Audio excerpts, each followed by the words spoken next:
حي على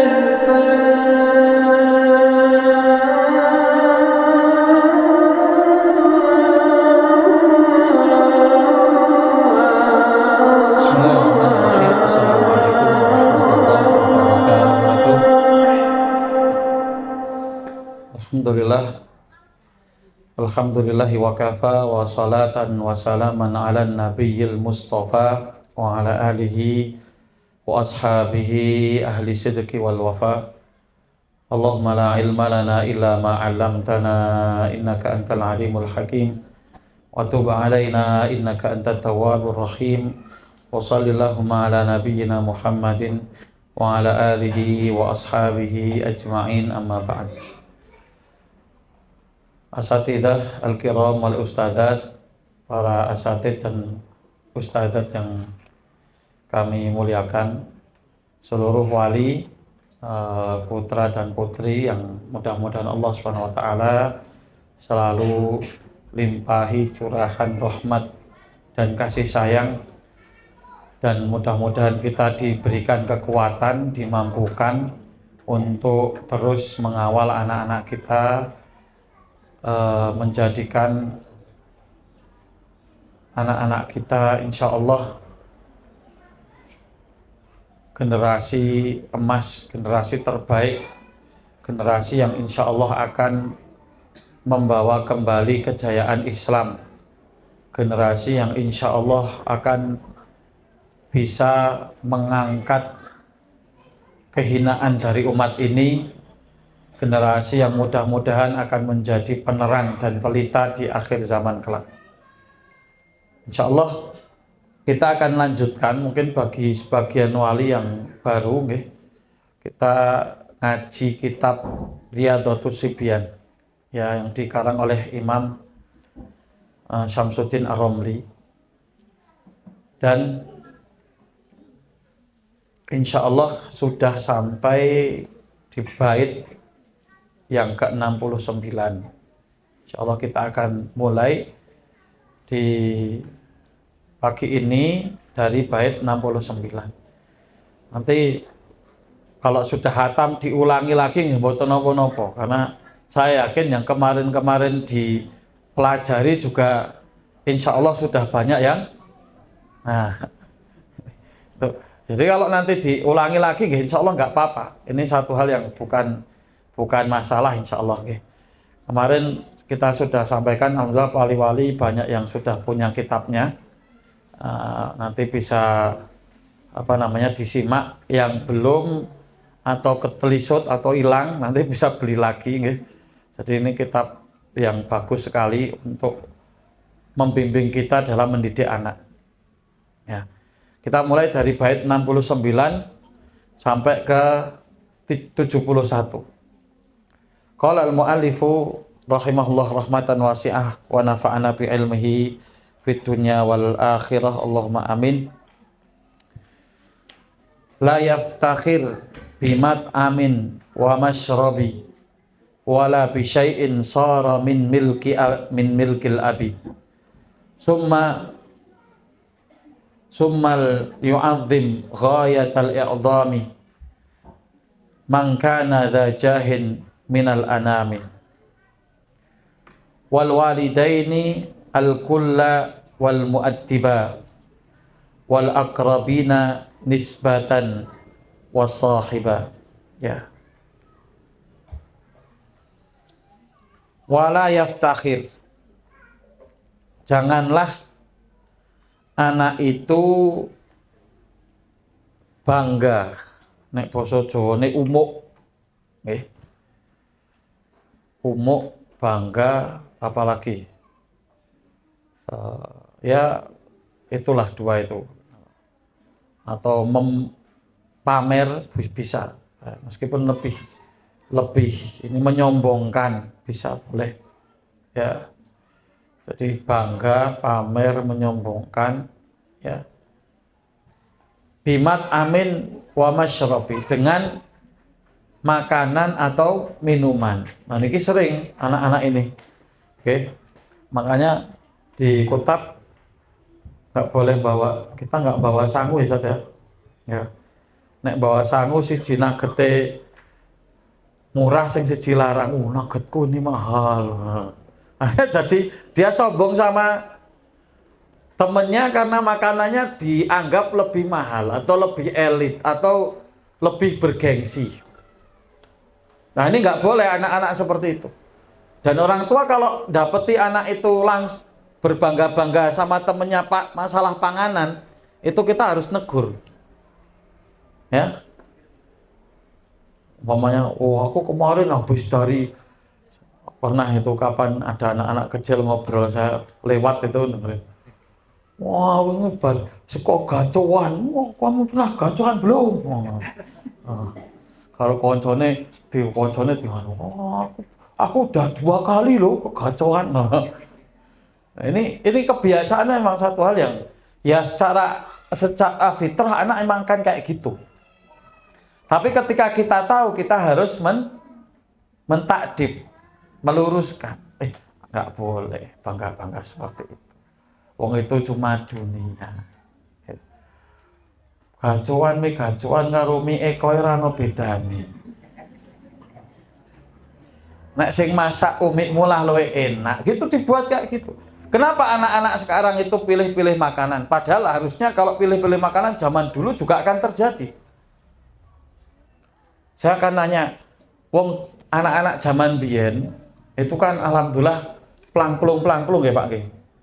Doyan apa-apa doyan. Pohong doyan. Telo doyan. Jagung doyan. Siki makanan-makanan kuno tuh gatot. Soalnya di tempat saya nggak ada gatot, di Wonosobo mboten enten gatot. Kalau ngertos gatot nggih teng mriki niki gatot. Oh ki jenenge gatot, Pak. Terus apalagi itu sing apa? Beras dipotongi sama ada sayurnya tuh Pak. Di sini namanya? Apa namanya saya salah. Itu soalnya di Wonosobo nggak ada. Nek kita makanya sarapannya megono nek di Wonosobo. Beda adatnya. Jadi saya ngerti baru di sini. Tapi itu kan makanan-makanan yang dulu kita familiar doyan kabeh. Anak-anak kita suruh makan itu. Doyan mboten kinten-kinten. Nah, permasalahannya dulu nggak ada permasalahan pilih-pilih makanan. Sekarang kok ada permasalahan pilih-pilih makanan. Dulu doyan kok sekarang nggak doyan. Bukankah sama-sama orangnya? Podo-podo wong ini maksudnya. Tapi kenapa yang ini doyan, yang ini nggak doyan? Jadi permasalahan terbesar kita memang di pola. Pola kita dalam mendidik anak. Jadi orang tua sekarang itu cenderung opo sing dipingini anak dituruti. Pak, es krim, tuku es krim. Chicken, tuku chicken. Apa meneh? Steak, tuku steak. Siki ono sing kacu, chicken kacu, beli chicken kacu. Seblak kok tukoke seblak. Jadi akhirnya sing ora dipingini, ora didoyani. Nah, itu salah satu permasalahan kita. Ya. Akhirnya ada tafakhur tadi, saling berbangga-bangga dengan makanan. Sekilas biasa, mungkin orang itu ketika anak-anak kayak gitu biasa, tapi ini menurut mu'alif rahimahullah ta'ala ini permasalahan yang nggak boleh didiemin. Wala yaftakhir bimat ami wala wa masyrabi. Janganlah anak itu berbangga dengan mat'am, makanan dan minuman. Ya. Dan ini mat'am ini maknanya luas. Diartikan bisa tempat makan dan tempat minum. Zaman segini tempat makan berarti, wah aku habis dari mana itu? Ricis, apa jenenge? Ricis Factory. Aku ya belum tahu, belum pernah. Oh, itu kadang bangga. Fotonya duduk ke kancane, aku ini bar kok ini, wis tahu dong. Kan? Itu ini masalah serius. Berbangga-bangga dengan tempat. Ada yang baru almas itu kan. Meskipun itu menurutnya KFC yang syar'i ya, kalau ada pilihan KFC yang Islam ya almas, tapi berbangga-bangga dengan itu masalah. Ya. Maka ini jadi satu hal yang itu di kalangan anak-anak zaman ini sangat biasa sekali. Sombong-sombongan masalah panganan, tempat tongkrong kalau bahasa kita ya, diterjemahkan apa jenenge bebas itu tempat nongkrong bisa. Tempat nongkrong itu kan di situ makan minum. Anak siki kafe, kafe. Saya rodok enom sithik, rodok gede sithik nongkrongnya kafe. Ya ustadzah, ustadz nongkrongnya kafe. Makanya nongkrongnya tak kafe ora wani nikah. Oke, musibah. Ya, saya dulu nggak nongkrong kafe zaman saya ustadz muda itu nongkrong kafe orang ngono soalnya. Kalau pun ada nggak berani soalnya nggak punya duit. Kalau zaman sekarang nongkrongnya di kafe. Tapi dulu nggak punya duit bonek wani nikah, bondo nekat. Jadi nggak berani nikah, nongkrongnya di kafe. Pamernya sekarang nggak ngomong, pamernya foto Instagram. Ya, di foto cekrek, share Instagram. Wah. Foto share Instagram, nggak usah ngomong udah pamer sendiri. Aku nang kafe kene aku saurung. Jadi nek iso ngomong Instagramnya ngomongin ngono kuwi. Makanya ini kita nggak sadar pola-pola gaya hidup itu kita digiring pelan-pelan. Itu by design semua, itu by design semua. Jadi wong selfie foto manganan teng Instagram, foto tempat di Instagram, ya. Bukan berarti terus kalau seperti itu kita terus langsung nuduh pamer, enggak. Kadang ya ada orang mungkin ada faedahnya kita nggak ngerti. Tapi secara umum, ini satu hal yang masuk dalam kategori ini, ya. Wala yaftakhir bimat ami wa masyrabi. Ya. Ya bisa jadi itu tahadus bin nikmah. Ya kita husnudzon aja tahadus bin nikmah. Meskipun yo suudzone 90% pamer, mungkin suudzone. Tapi ya kita paling enggak ada husnudzonnya lah ini. Tahadus bin nikmah. Orang ceritakan nikmat Allah kasih ke dia. Cara ceritakannya mungkin dia cerita lagi makan di satu tempat dan lain sebagainya. Ya. Tapi kalau itu fakhr itu amalul qalb, kibr itu amalul qalb. Sebenarnya yang bisa membedakan itu ya dia sendiri. Dia itu lagi pamer atau enggak pamer. Jadi orang lain sebenarnya nggak bisa justice ini pamer atau nggak pamer. Tapi sebagai seorang pendidik harus punya mata yang jeli. Kalau ini adalah anak kita atau anak didik kita, anak atau anak didik ya, itu dua-duanya sama. Karena anak otomatis dia harus didik. Ya. Ketika dia mendidik, dia harus lihat dengan mata seorang pendidik. Oh ini nggak beres, ini wis rada pamer iki. Itu kalau seorang pendidik punya hak untuk negur. Tapi kalau mungkin saya sama jenengan nggak ada hubungan apa-apa terus tak tuduh pamer mesti ki. Oh, upload foto mesti kepengen umuk gitu kan bahasanya. Itu kita nggak boleh. Kalau nggak ada apa namanya alakoh terus nuduh-nuduh. Tapi kalau seorang pendidik dalam kacamata seorang murabi, seorang ustadz yang didik anak didiknya, dia harus jeli ngelihat kondisi-kondisi seperti itu. Contohnya mungkin ya kalau di Kutab mungkin sama ya, jajannya sama semua dibagi modelnya podo kabeh, harap pamer wong podo sing dipangan gitu kan. Tapi kalau umpamanya suatu saat pas di momen tertentu kan, pas dia di rumah umpamanya atau pas di luar Kutab atau qadarullah sangu karena ada satu kondisi kan kegiatan kadang boleh sangu misalnya. Boleh sangu itu pun kadang dibatasi nggak boleh nilainya lebih dari berapa biasanya? 15.000. Kadang nilainya nggak boleh 15.000. Tapi kadang yo kecolongan ono sing nggawa jajan rada larang sithik. Terus mungkin ustadznya lihat umuk karo koncone. Nah, ini harus negur, kamu nggak boleh umuk kayak gitu. Ini sudah satu hal yang tidak diperkenankan. Wala bi syai'in shara min milkil abi. Atau dengan suatu yang lain. Jadi contohnya itu makanan dan minuman. Tapi sebenarnya lebih luas dari itu. Makanya di sini mu'alif menyebutkan wala bisyai'in, juga dengan sesuatu yang lain, sara min milki abi. Ujung-ujungnya akhirnya sing nukokke sapa pake. Lah duitnya sapa?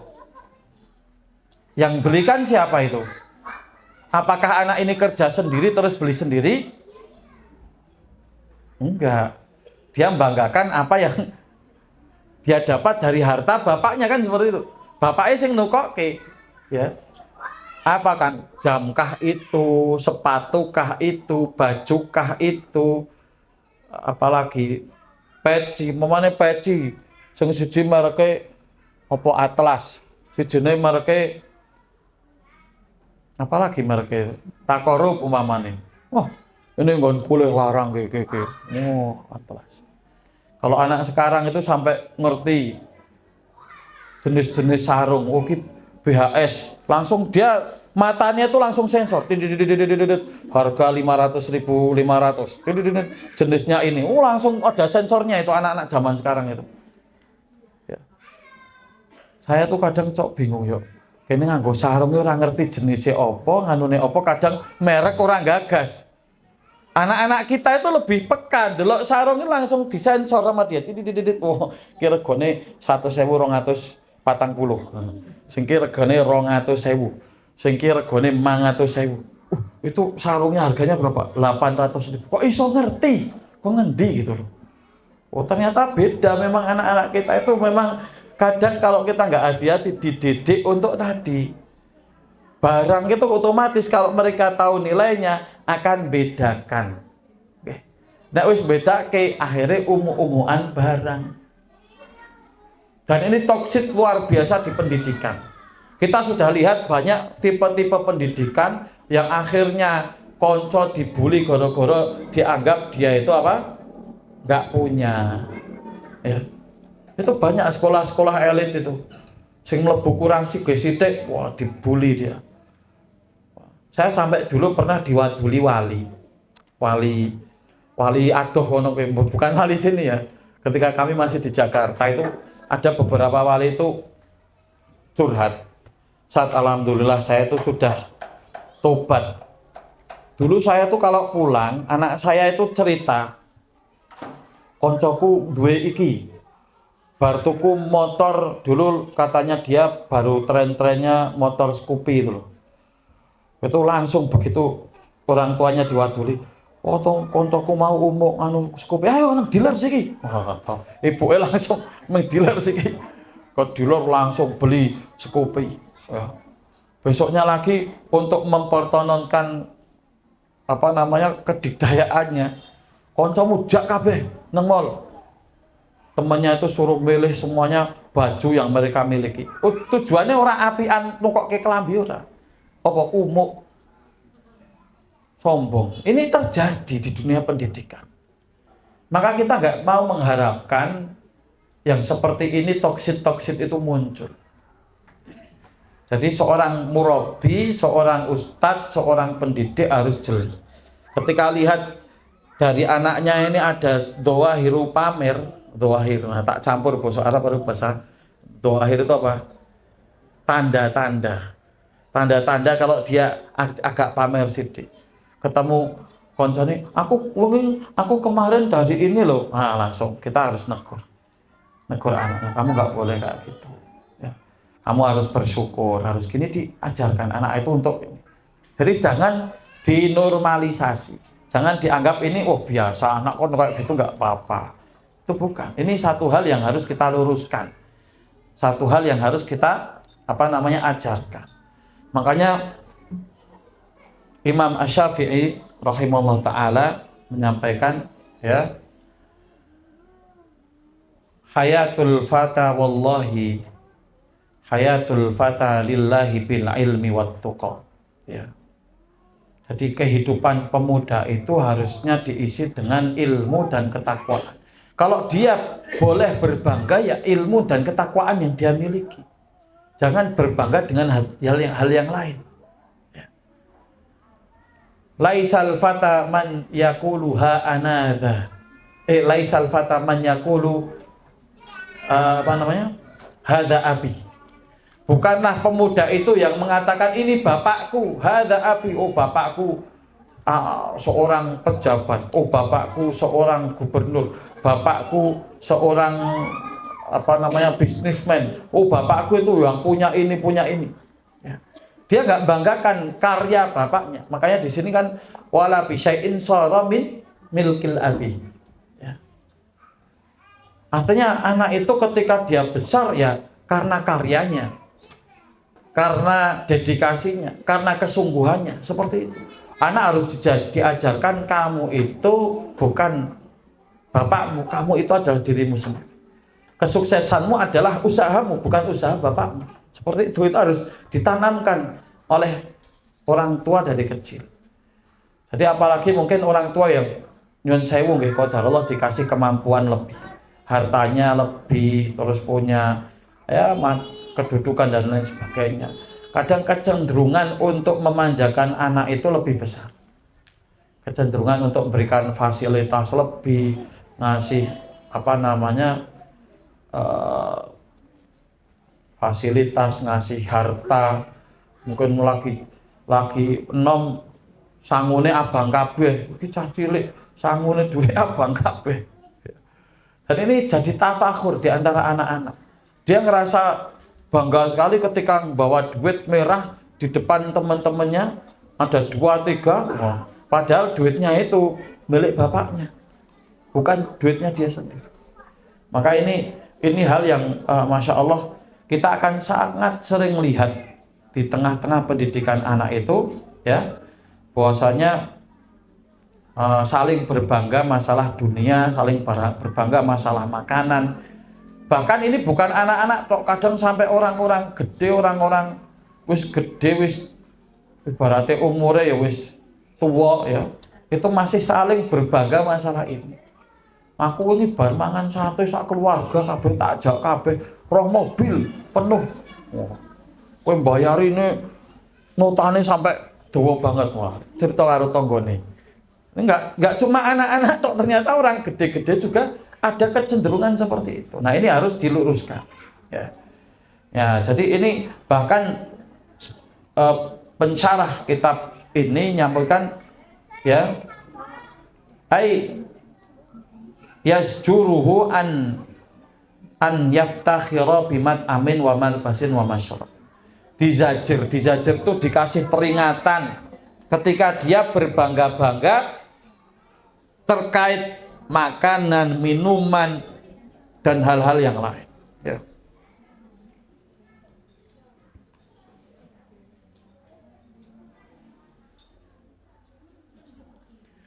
Sampai disampaikan oleh Al-Imam Al-Ghazali rahimahullah ta'ala, ya, wa yumna'u min an yaftakhira ala aqranihi bi syai'in mimma yamlikuhu waliduhu. Anak ini dicegah, kata Imam Ghazali, dilarang untuk berbangga-bangga, membanggakan kepada teman-temannya bisyai'in dengan sesuatu saja mimma yamlikuhu waliduhu, dari apa-apa yang dimiliki oleh bapak atau orang tuanya. Jadi wong tua duwe mobil, bangga, aku mobilku ini loh, motorku ini loh. Ya. Ini nggak boleh anak itu sampai membanggakan apa yang dimiliki oleh bapaknya.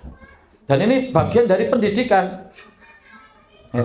Makanya dalam satu hadis, ya, dari Amr bin Shu'aib an abihi an jaddih, bahwasanya Rasulullah SAW menyampaikan, atadruna ma haqqal jar.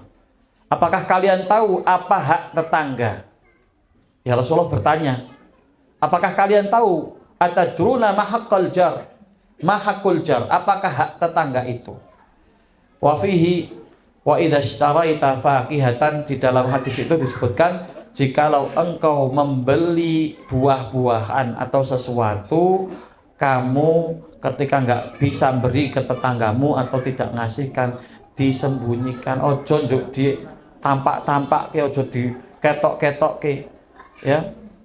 Kadang zaman kita nggak jarak gitu loh, nyengojo tuku opo diketokke nang tanggane, tuku opo dipamerke nang tanggane. Akhirnya mau nggak mau apa, muncul hiket, hikat itu apa?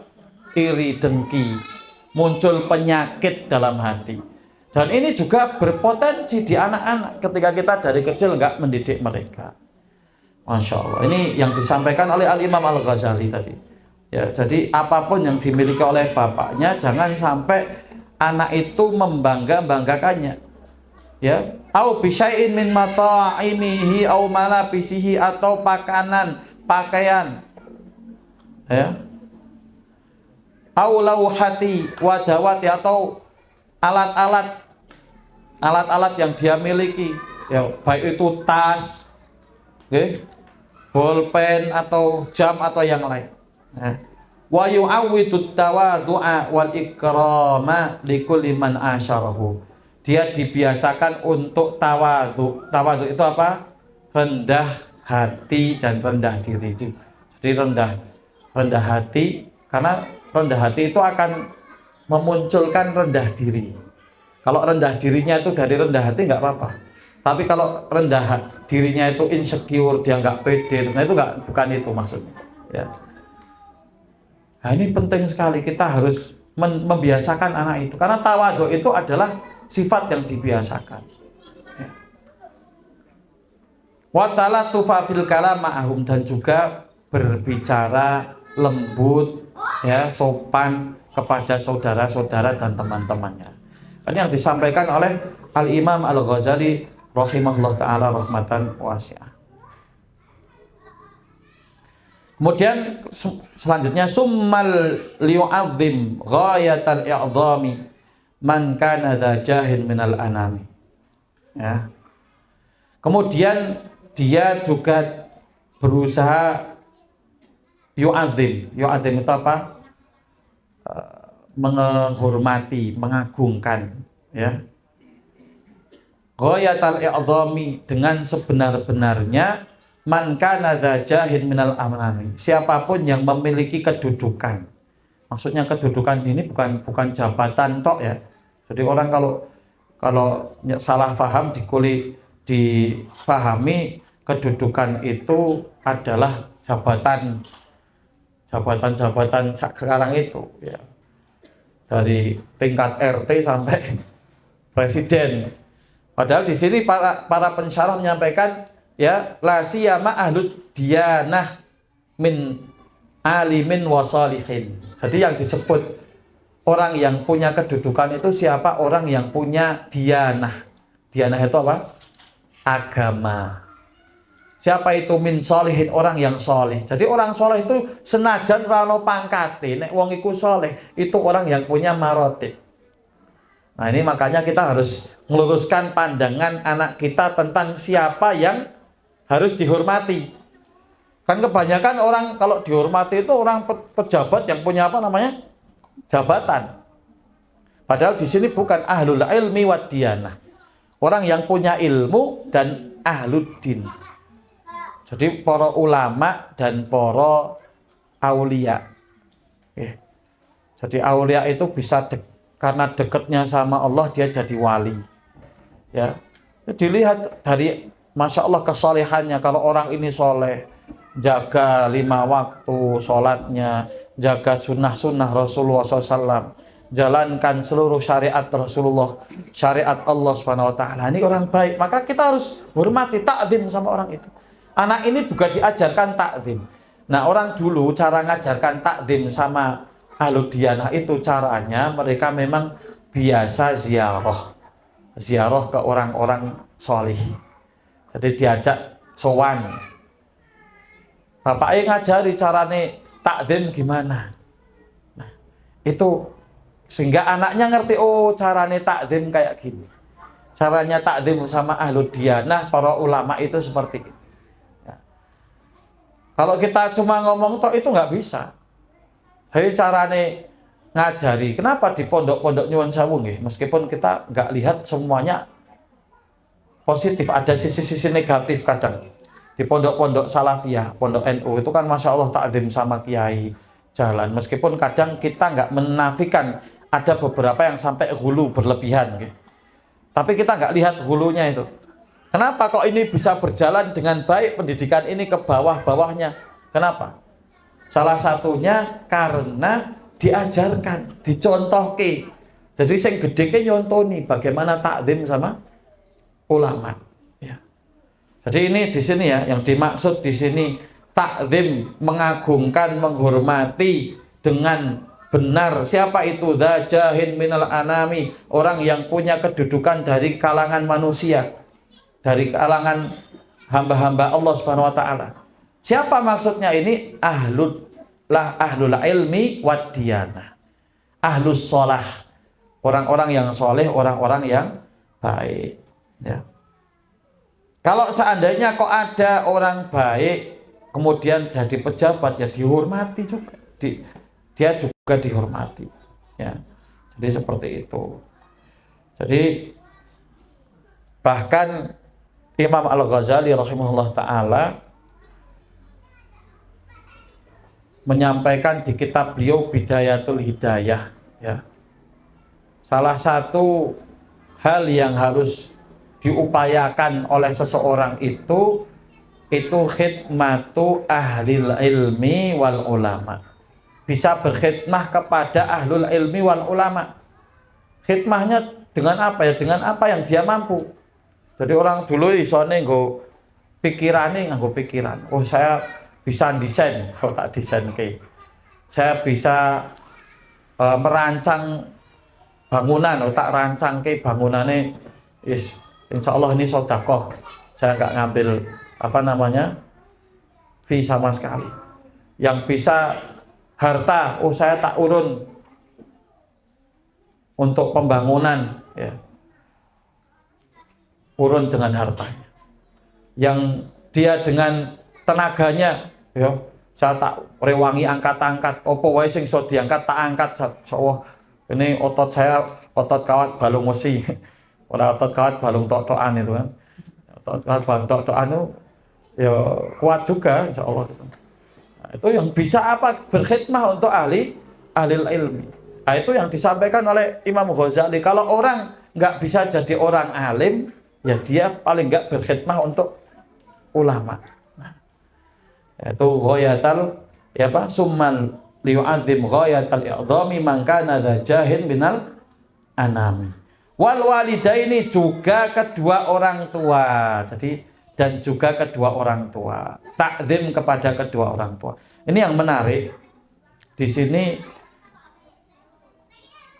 Al-Imam Al-Ghazali rahimahullah taala Imam Samsuddin Ar-Ramli mendahulukan mangkana jahin minal anami baru wal walidaini. Walidain itu disebutkan setelah apa? Ulama dan ahli ilmi. Ya. Yang ini sekali lagi bukan mengecilkan kedudukan orang tua, bukan, Pak. Jadi jangan salah paham. Ini kalau nanti salah paham, sensitif banget masalah ini. Oke. Kenapa sensitif? Kadang di beberapa tempat itu ustadz karo wali udur-uduran. Sing dimanuti kowe ustadzmu apa abikmu? Jadi kayak seakan-akan pilihan ustadz apa abik. Nah, ini kan udah nggak bagus. Harusnya itu ustadz sama abik satu visi satu misi. Lalu mboten. Jadi jangan sampai jadi pilihan kamu mau lebih taat sama orang tuamu atau sama ustadzmu. Nah, kalau ngene iki berarti wis waduh ki ada yang nggak beres ini di pendidikan itu. Ya. Jadi kenapa di sini Al-Imam Al-Ghazali, Al-Imam Samsuddin Ar-Ramli mendahulukan mangkana jahin minal anami baru wal walidain. Kenapa? Karena Allah Subhanahu wa taala menyampaikan al-ulama'u warasatul anbiya. Orang kalau taat sama orang alim yang benar alim ya, yang benar alim robbani, bukan alim, bukan ustadz KW. Ustadz KW itu ustadz sing nyun sewu. Sekarang kita terfitnah dengan banyak pesantren qadarullah itu ustadze jadi narapidana. Narapidana siki wah ya jan ora banggake banget. Nek zaman dulu itu ustadz di penjara itu karena teguh di atas kebenaran.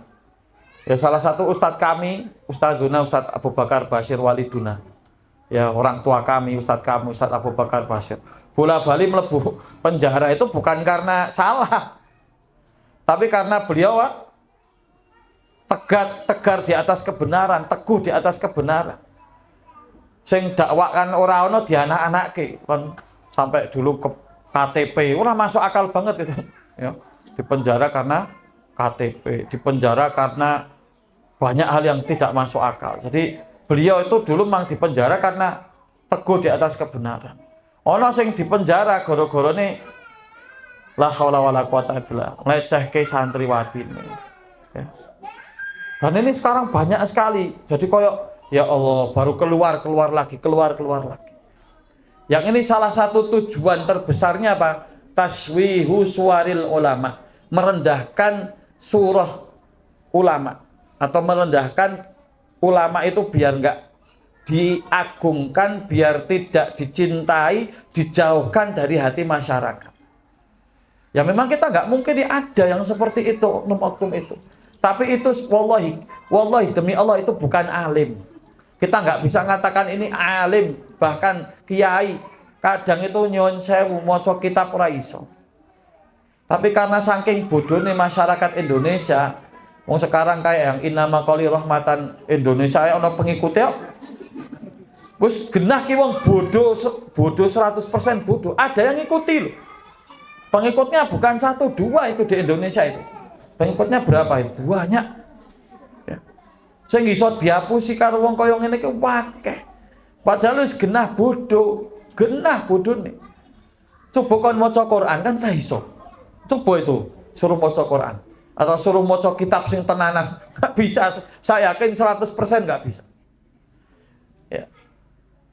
Itu saking kita itu memang hari ini jauh dari ilmu. Makanya kadang kita nggak bisa membedakan alim yang beneran sama alim yang apus-apusan. Makanya kalau tadi alim beneran itu warasatul anbiya. Mereka itu adalah penerusnya para nabi. Sekali lagi, alim yang benar-benar alim. Bukan alim jadi-jadian, bukan. Alim yang benar-benar alim itu warasatul anbiya. Jadi taatnya kita kepada beliau, taat kepada syariat. Kalau taat kepada syariat itu berarti taat kepada Allah dan Rasulnya. Taat kepada Allah dan Rasulnya itu nomor berapa, Pak? Nomor 1. Makanya kalau taat kepada orang tua, wajib selama orang tua itu taat kepada Allah dan Rasulnya, kan ngoten. Jadi nggak bertentangan Arab didadekke nomor 1, nomor 2, dua-dua nih selama taat kepada Allah dan Rasulnya itu nggak ada yang bertentangan sama sekali. Makanya nggak usah cemburu ketika Imam Syamsuddin Ar-Ramli mendahulukan mangkana da jahin minal anami baru disebutkan wal walidaini. Itu insya Allah nggak ada tanakut sama sekali, nggak ada terus aku wong tua kok di nomor loroke. Enggak sama sekali. Ya. Jadi taat kepada para ulama itu taat kepada Allah dan Rasulnya. Selama memang ulamanya itu ulama Rabbani, alim Rabbani. Selama dia alim Rabbani, insya Allah ketaatan kita pada beliau adalah taat kepada Allah dan Rasulnya. Wal kulla, dan seluruh al-mu'addibah, ya. Al-mu'addibah siapa itu? Ta'zim, menghormati, ya, seluruhnya baik itu kepada ulama, kepada ahlul ilmi, kepada orang tua. Wal mu'addibah, dan siapa yang mendidik dia. Menarik sekali, saya sempat nulis di sini ini. Ternyata zaman dulu itu ada mu'alim sama mu'adib. Jadi ada mu'alim sama mu'adib. Mu'alim itu yang ngajarkan ilmu, mu'adib itu yang didik. Jadi khusus didik cara mangan, cara dia ngomong, cara dia jalan, ya. Nanti dia ke masjid telat itu ada yang noto dewi. Jadi sampai para khulafa itu kalau punya duit banyak dia nyewa mu'adib sendiri. Suruh ngamati anak ono sing ora beres. Sampai pernah dikisahkan itu anaknya Umar bin Abdul Aziz itu telat sholat. Ini pernah saya ceritakan ya. Telat sholat goro-gorone apa kesuwen ngoco. kesuwen ngoco. Akhirnya gara-gara kesuwen ngoco kon gundul rambutnya. Nek arep wis gundul arep di sisiri apa sing arep disisiri kan. Ciri-ciri hari kiamat itu katanya joknya itu apa? Wong gundul sisiran itu kan.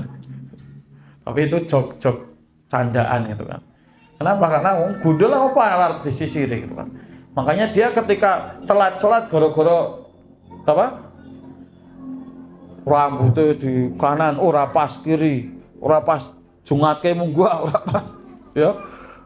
Akhirnya bingung rambutnya dikapake. Telat sholat gara-gara itu diperintahkan oleh bapaknya Umar bin Abdul Aziz suruh nyukur, suruh gundul. Kenapa ini kamu rambutmu itu ngalangi kamu dari sholat? Nah, berapa banyak kita terhalang dari sholat itu sekarang sebabnya macam-macam ya kan? Ada HP, ada apa meneh Pak? Dagangan, ada kerjaan dan lain sebagainya. Ya. Ini dulu muadib. Jadi di sini disebutkan wal walidainil kulla, masing-masing dari kedua orang tua, baik itu bapak atau ibu, wal muaddibah, dan juga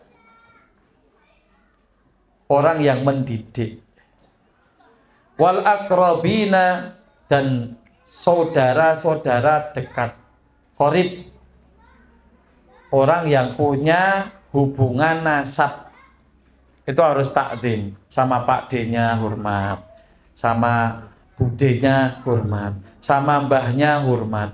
Jadi ojo ngasih karo wong tuane hormat, karo mbahe ora hormat. Ya. Sama orang tuanya hormat, sama budenya enggak hormat. Sama Pak Leknya enggak hormat. Nah, ini enggak boleh. Jadi harus diajari takdim ke semua orang. Wal akrobin, saudara-saudaranya dia, kerabat-kerabatnya. Ya. Nisbatan wasahiba. Ya. Jadi dia menghormati kerabat-kerabat dan juga teman-teman dekat. Jadi teman-temannya juga dia suruh hormat sama temannya. Takzim sama teman. Jadi takzimnya ini tentunya beda-beda tingkatan. Kalau sama alim itu takzimnya caranya gimana? Kalau sama teman ya enggak terus salaman dicium tangan nih, karo koncone dhewe dicium tangan nih. Ya, jadi cara takzimnya antara dia ke teman, dia ke saudara, ke orang alim itu berbeda-beda. Nah, ini yang nanti harus di breakdown jadi materi khusus. Ini kalau dijelaskan cara-caranya satu persatu nanti panjang sekali ini. Jadi ada cara, nah, itu nanti ilmunya memang didapatkan kadang setiap tempat dengan tempat yang lain beda. Saya ngasih contoh. Dulu majelisnya Imam Malik itu aib banget ada santri tanya. Jadi aib. Makanya pernah di zaman Imam Malik itu ada muridnya Abu Hanifah. Dia datang duduk di majelisnya Imam Malik. Ya.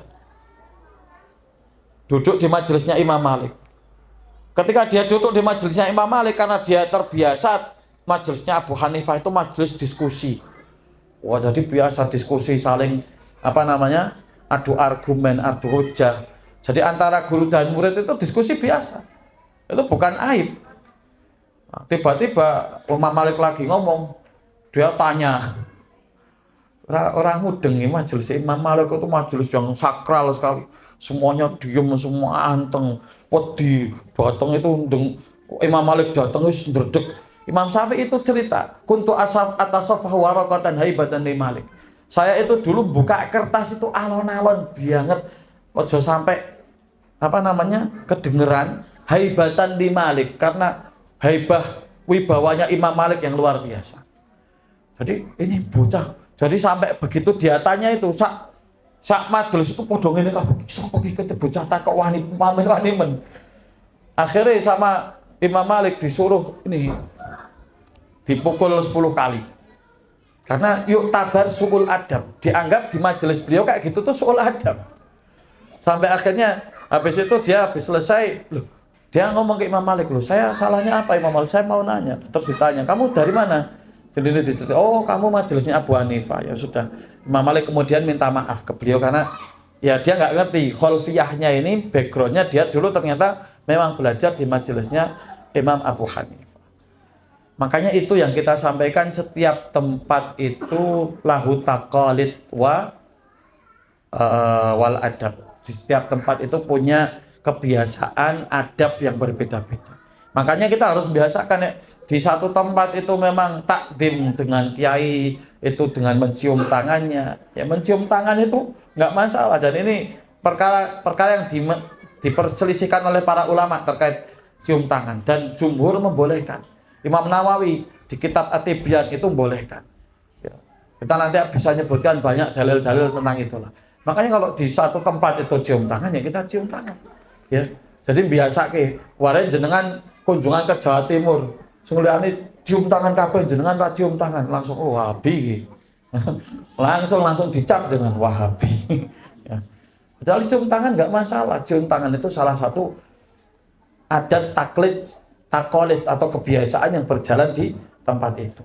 Maka setiap tempat ada takolidnya, ada kebiasaan yang kita harus tahu. Oh, di Timur Tengah cara takdirnya gimana, di Maroko nanti beda lagi, di Yaman nanti beda lagi, nanti di Indonesia beda lagi. Jadi setiap tempat ada takolidnya. Ya, jadi makanya tadi teknis, cara menghormati itu nanti berbeda-beda dari personal ke personal, dari tempat ke tempat. Ya, jadi seperti itu, nggih. Ini mungkin hal yang kita bisa kaji pagi ini, nggih, terkait pertama, jangan sampai anak itu menyombongkan apapun, baik itu makanan, minuman, atau bahasanya sekarang apa itu? Outfit. Oh, outfit. Ya. Istilahnya Masya Allah macam-macam kan. Outfit, makanan, terus apalagi barang-barang yang dia miliki, ya. Makanya di sekolah paling elit di PIK itu apa? Pantai Indah Kapuk. Itu ada sekolah Cina, gede sekali sekolahnya. Sekolah itu punya lapangan bola, punya gedung besar sekali. Tahu aturannya di situ, Pak? Seragamnya harus sama, tasnya harus sama, nggak boleh pakai jam. Iya, dia nggak boleh bawa barang branded di situ, nggak boleh bawa HP, sampai ketahuan bawa HP disita, nggak dikembalikan. Hampir mirip, sangune kudu disamaratakan. Sangu itu di uang sakunya itu disamaratakan. Bahkan nanti makannya itu harus sama semua. Jadi makan siangnya itu nggak bisa terus aku jajan di sini, aku jajan di. Padahal itu sekolah paling elit. Jadi ternyata beberapa sekolah yang elit ini sudah menerapkan apa yang disampaikan oleh Imam Syamsuddin Ar-Romli tadi. Kenapa? Karena memang mafsadatnya banyak sekali, mafsadatnya besar sekali. Ketika udah mulai terlihat pamer satu dengan yang lain, saling membanggakan satu dengan yang lain. Nah, ini sudah memang suatu hal yang tidak sehat. Oke, barakallahu fikum. Jadi intinya pagi ini apa? Pertama, tidak saling menyombongkan, membanggakan dengan apa yang dimiliki, baik makanan, minuman, atau pakaian, atau hal-hal yang lain. Ya, tidak membanggakan bapaknya. Jadi anak itu dibiasakan kerja sendiri, ya, dia usaha sendiri, apa yang dia usahakanlah itu yang dia ini kan, bukan dinisbatkan ke bapaknya. Terakhir adalah menghormati orang-orang yang alim, ya. Zujahin minal anami itu maksudnya siapa? Para ulama, ahlul ilmi, ya, juga orang tua, ya, guru, para pendidik, sahabat, kerabat, teman-teman, dan seluruh orang-orang yang memang dia harus hormati, tentunya dengan porsi yang berbeda-beda satu dengan yang lain. Cara yang berbeda disesuaikan dengan siapa yang kita hormati dan tempat mana kita berada.